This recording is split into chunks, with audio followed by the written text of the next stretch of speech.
EP เกือบจะ3ตอนขับรถไปตลาดปลา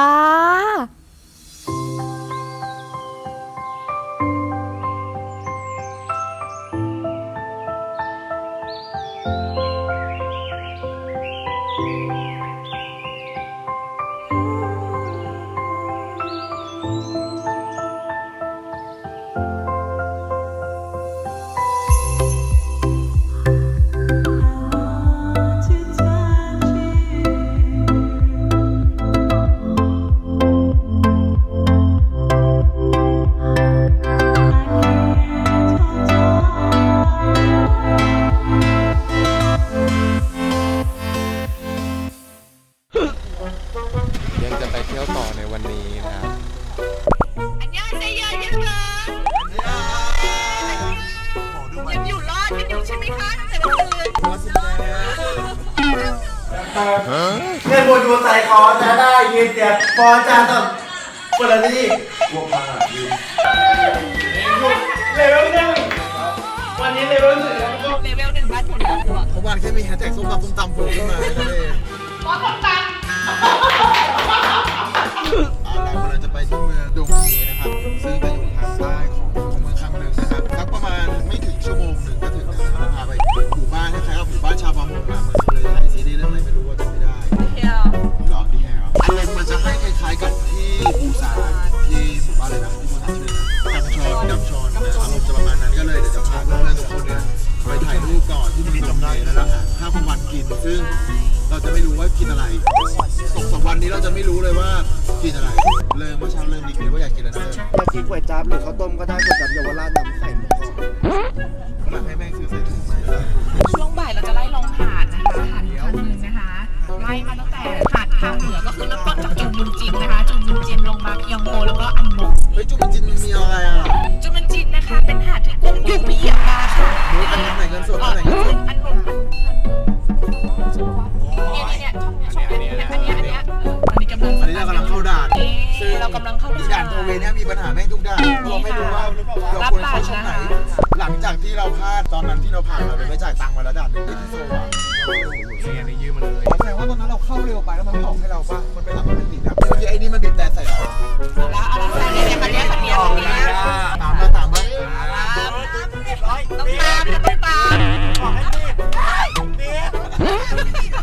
อีเลิศ เลิกมึงไปเอาลงเลยอ่ะมึงรูปหลักเลิกเลยดิ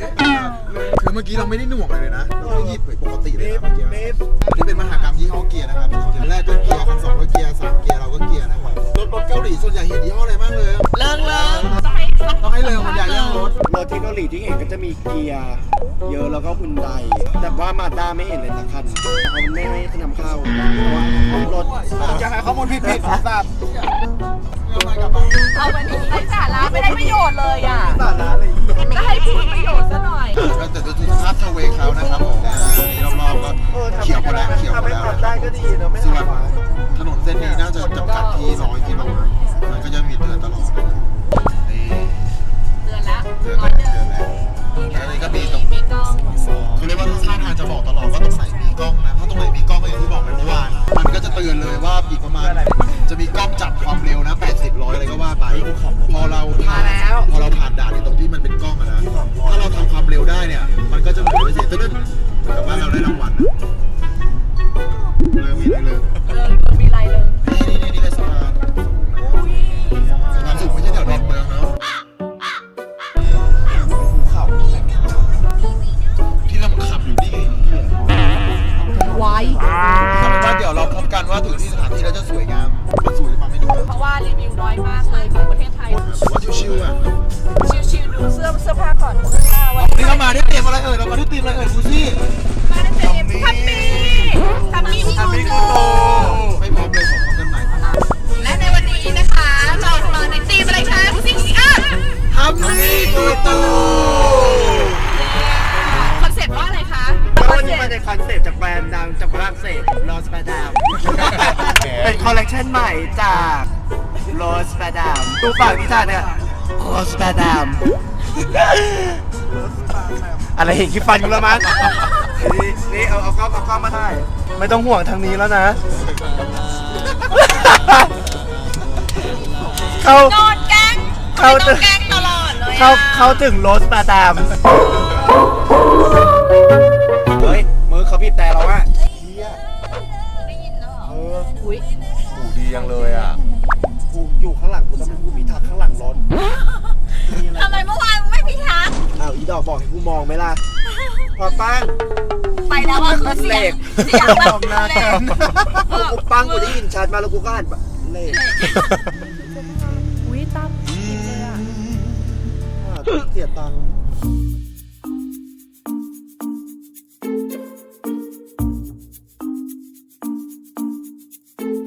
ค่ารถใช่ปะ มันก็อร่อยพอๆกับหมูที่เรากินมา หมู่บ้านคือไม่ได้ข้าวอยู่แล้วก็ไม่ได้ข้าวมาชีดอกฟ้านั้นเขาสด อ้าวมันต้องให้กลับ ให้กับรถเดียวข้างหน้าเป็น ไม่กลับอะไรจะกลับรถแบบนี้เป็นซอฟ จีจงซ้อมนะคะ โอลิมิโฮมารวม เฮ้ยระวัง ไปไม่ได้ว่ะ มันไม่รอดแล้ว ไม่รอด มันติดโซจูอ่ะ ไปไม่รอด ติดรถโซจู จิรสจู บ้านเรามีรถ นี่ เป๊ป ไง ซี่ นี่ไงเห็นไหมนี่จะเป็นอย่างนี้หมู่บ้าน นี่นะครับรถนั้นก็จะมีตะเกียงคนไทย เดี๋ยวจะแซงความรู้เรื่องรถ ก็มึงไม่บอกว่าเมื่อกี้อยากต้องการความรู้ และนั่นคือคลิปที่ไม่ได้ถ่ายไปแล้ว จอดบ้านใครก็ได้อย่างนี้เหรอจอดที่มีด่าน เดี๋ยวว่าคันนั้นอะ สำนักสอนของพ่อ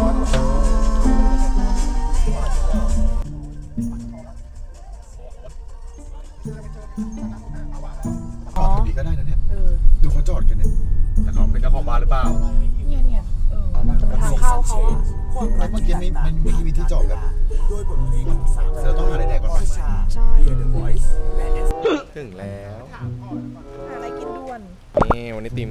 ทำมีกุตู วันลืมว่า แค่นี้ นำทีมโดยธรรมชัยโย วันนี้เป็นเจ้าอาวาส ทำนี่ พวกเราคือลูกศิษย์ ซ้อมเต้นไม่อยากไปผับ อันนี้ เอาไปแล้ววันนี้เราจะมาซ้อมท่าเต้นว่าไปผับกรีจะต้องเต้นยังไง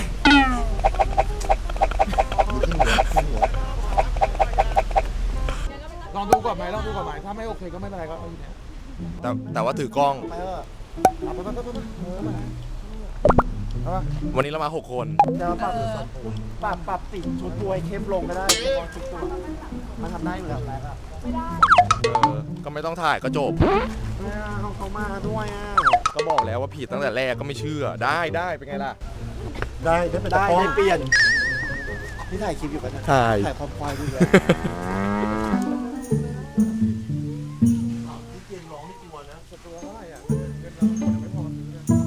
ว้าไหนมันเป็นไง อันนี้คือแถวนี้เขาเรียกว่าเมืองดงเฮเป็นแม่ท่าเรือแล้วก็เป็นตลาดขายอาหารทะเลด้วยคล้ายๆกับไอ้นั้นเรียกว่าอะไรนะคาซังอังศิลาเกาหลีแต่ก็จะอลังการกว่าก็คือปูเอยกุ้งเอยทุกอย่างก็คือจะตัวใหญ่กว่าบ้านเราอยู่แล้วตามสเต็ปของประเทศทางฝั่งเอเชียทางนี้นะครับ ตัวใหญ่มากตัวใหญ่มาก แต่น่าจะแพงมากด้วยที่ไม่มีประหยัดเลย ใช่ เมนูเกาหลีล้วนอีกแล้ว เรามีล่ามดีค่ะให้แจ็ค แป๊บ เปิดดิแป๊บ อะไรแล้วเดี๋ยวผมเอาเลยก่อ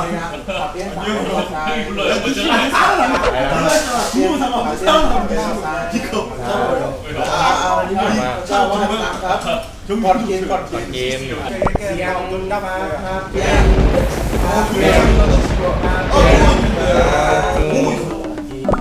ได้มาแล้วแห้งๆหน่อยไม่เลยน้ำเท่ากันเลย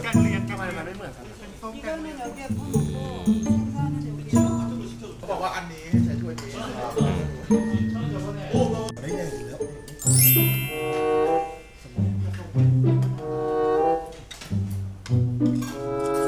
หนูนาสมายหนูนาบอกให้เรียกเขาว่าหนูนาบ๊ายบายไหนถามชื่อร้านดิ จองดงชิงตัง จองดงชิกตังหนูนาสมายและนี่คือช่วงบูซี่ครับร้านนี้นะครับก็เป็นร้านขายอาหารรสโชว์ก็จะเป็นอาหารทะเลสไตล์เกาหลีนะครับจริงๆแล้วเนี่ย ร้านอาหารทะเลในเกาหลีเนี่ยเขาก็จะนิยมแบบว่าสมมติว่าอยู่ใกล้ๆกับท่าเรือหรือว่าตลาดขายอาหารทะเลก็จะไปช้อปปิ้งอาหารทะเลแล้วก็มาให้ที่ร้านปรุงหรือจะสั่งจากที่ร้านเลยแล้วเขาก็จะปรุงให้เลยนะแต่อาจจะโดนบวกหน่อยนิดนึงสำหรับมื้อนี้อาหารที่เราทานมันก็จะเป็นหม้อไฟปลา ใช่ แบบเผ็ดแล้วก็แบบไม่เผ็ดนะครับรวมถึงเป็นปลาหมึกดิบด้วย ปลาหมึกดิบ สั่งตอนหลังๆโต๊ะอื่นเนาะราคาหารออกมาแล้วคนละประมาณ14,000เอง ก็ตก ทั้งหมดมัน 99,000 ไม่ถึงแสนงั้นเดี๋ยวเรามาดูเรทกันว่าทางสมาชิกบูตี้อัพจะเรทให้กับร้านนี้นะครับกี่ดาวนะครับ1 2 3 3 ดาวครับ 3รัว3ทุกคน 3ทุกคน เอานี่ให้2ให้2 งั้นขอให้ผลคนให้2ครับไม่อร่อย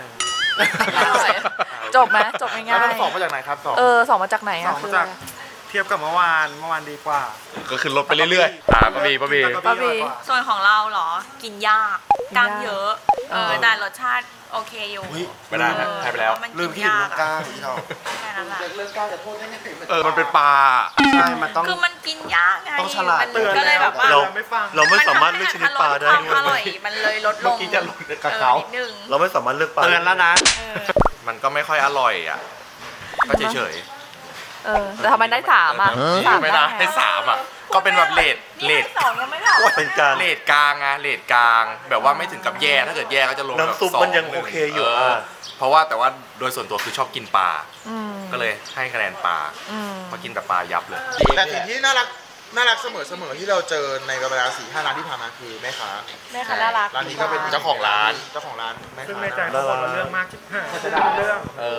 เขาด่าแล้วเราก็ไม่รู้ เดี๋ยว ประเทศแห่งการบริการจริง โอเคงั้นเดี๋ยวเราไปเที่ยวกันต่อแล้วนะครับ ไปแล้ว เดี๋ยววันนี้ต้องมีธีมด้วยธีมมันต้องเป็นอย่างนี้ทุกวันทุก เสียง ที่ ฟ้า เปียงพาเปียงพาเปียงสาธุ อากูซาละเดดี นี่คือที่มกโฮ มุกโฮนะครับเป็นตลาดขายอาหารทะเลที่มุกโฮนะมุกโฮหอยนี่นี่คือหอยแต่นี่ปูไม่สดแล้วแหละดูแล้วตายมันดูห้อยๆนะแล้วอ่ะ ตายไปหมดแล้ว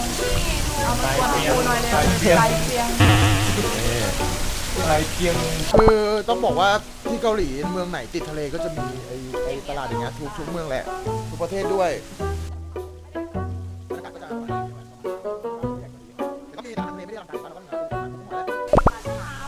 ไหนไม่หรอปลาฉลามตัวเล็กใช่ไหมอันยอง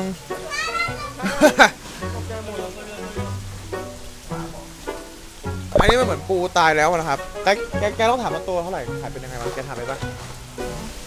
ถามว่า how much ก็ได้สมมติอยากรู้ราคา 30,000 วอนโอมันวอนโอมันวอน50,000 วอนแท็กมันวอนอ๋อ30,000 50,000ใช้มันกิโลกรัมเหรอกิโลกรัมเหรอ ทั้งหมดพาไปทั้งหมด เราให้ อิ่มแล้ว ใช่เหรอหมดนี่นะค่ะ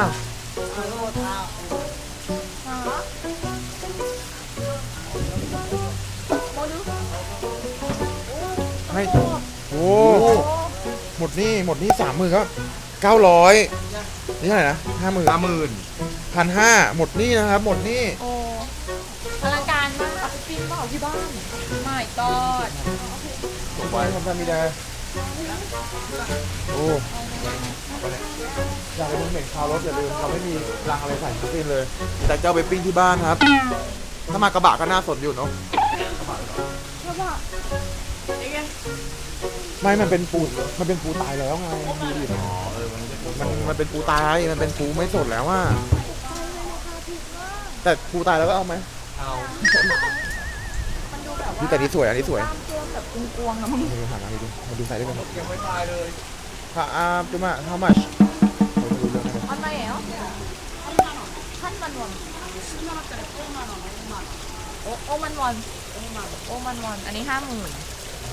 อ๋อ50,000 อันนี้แท็กมันวอนก็คือ100,000 อ๋อ100,000อันนี้ดูตัวใหญ่100,000อันนี้ดูดีกว่านะเมื่อกี้กูว่าปลาเฮี้ยนี่แน่เลยที่ปลาไปแดกทำให้เราแดกเมื่อกี้โอ้อันนี้เป็นแบบอันนี้ดูแบบ แกงแคนยอนเลยป่ะเนี่ยคุณเห็นน่ะ ไปดีกว่า อันเนี้ยเดินเข้าไปกลัวแบบว่าถ้าถามมันไม่ซื้อจะโดนแบบ พ ปักปุกปักปุกปัก นี่ไม่น่าขนาด จะโดนอีสากที่ไว้ทุบหัวปลา แต่ร้านเนี้ยถ้าทางเดินเข้าไปน่าจะหมดตัว ดูจากร้านละ แล้วก็กินได้แค่แบบไม่กี่คนด้วย ป้าทุกคนฟังเขารู้เรื่องยกเว้นป้าในร้าน ตอนนี้ตั้งแต่คุยมามีป้าคนเมื่อกี้อะไรที่คุยไม่รู้เรื่องอยู่คนเดียว ต้องน้ำก่อนนะ ป้าไงเขาเลยแบบเขาเลยไม่ค่อย ทำเป็นไม่รู้เรื่อง มันเป็นแบบมันเป็นเสื้อเกาหลีอยู่แล้ว แปลกรู้ใช่ไหม อันนี้ไม่ ว่า ได้ จะต้องมีคนมา เปลี่ยนแต่ว่าเอาที่คุมจ้ะ